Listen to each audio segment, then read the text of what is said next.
আসসালামু আলাইকুম। সোনালি আঁশ পাট।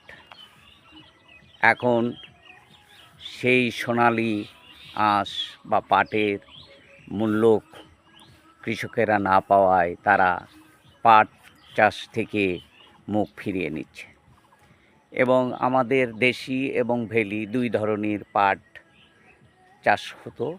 বর্তমানে গবেষণায় বা বিজ্ঞানীগণ মেস্তার পাট ও উৎপাদন বা কৃষকেরা উৎপাদন করছে।